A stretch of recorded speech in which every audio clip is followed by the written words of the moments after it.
In the state of New South Wales, there are currently two St Vincent de Paul vans, one in Parramatta and one in Mount Druitt.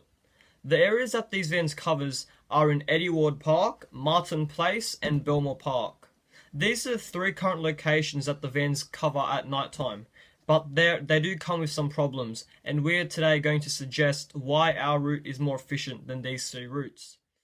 As you can see, the first route is from Belmore Park to Eddy Avenue in Haymarkets. Now, the problem that I find with this route is that it doesn't cover a large area. It rather covers a small area rather than a big area, which doesn't actually support the people that are out of the area. So if you are out of the area of either Belmore Park or Eddy Avenue, to get to one of these vans, you would have to walk a longer distance. To whereas if the van does cover a longer area, you can easily access that van without going through too much trouble.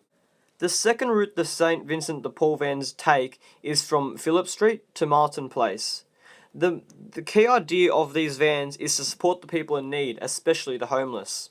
The homeless, in fact, do tend to live in areas such as a park where it's more peaceful, whereas this area that the vans do cover more busy streets where homeless people aren't tend to be seen as much.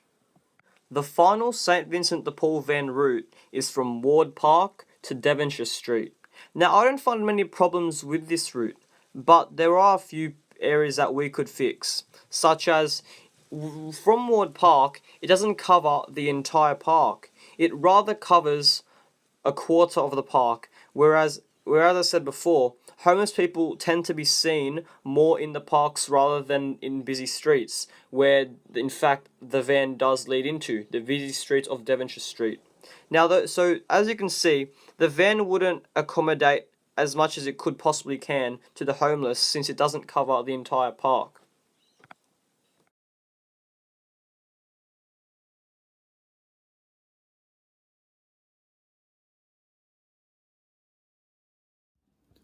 The reason why we as a group have chosen to take this route is because it starts at a supermarket, where unfortunately most of the homeless would be around, because they are looking for people to donate money or food to them, as well as begging the workers at the supermarket for food.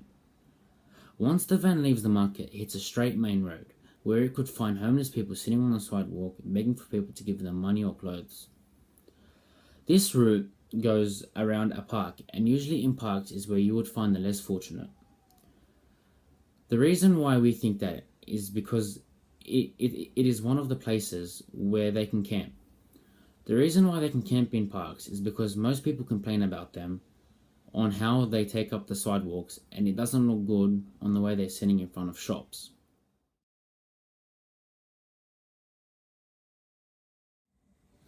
The reason why this is a better route is because it covers a larger area where the poor people are. The reason why we think there are more poor people in this area is because the route goes around restaurants and busy areas where most likely the poor would be sitting there for them to beg for money, clothes or food. On the main road, the poor are sitting on sidewalks, begging as well as them trying to make money by washing the parked cars or trying to sell small products.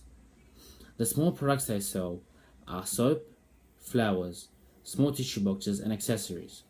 Then the road takes them around a park, where poor people are most likely camping there because there is a less chance of them annoying the public that have shops that need to open up or people that need to get to their houses.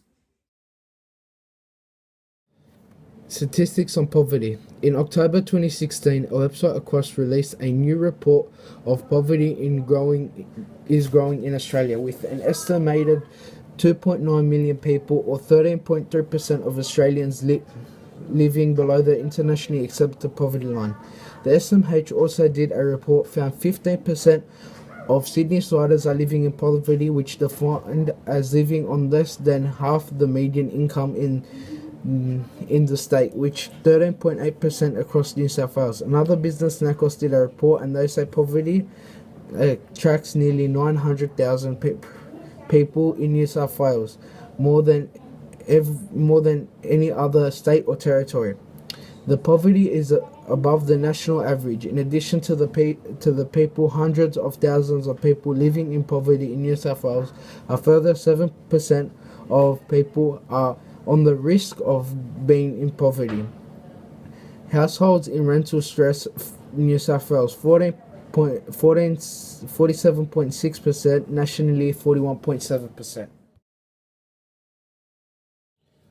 Link with Catholic social teachings. We can link Catholic social teachings with the poor because we are helping the poor and the people in need.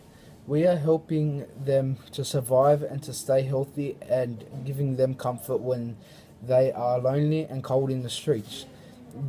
Genesis 1:26-31. God created everybody in his own image and his own likeness. This means that God created everybody to the liking, and everybody is not equal to each other, so we should help and support all the poor people in need. In Dimitri 10:17-79, it says God loves the orphan, the widow, and the stranger. This says God loves everybody, no matter who you are or what condition you've been through. By creating a new route and helping the Vinnies van, we are helping the poor, which is linking to Catholic social teachings.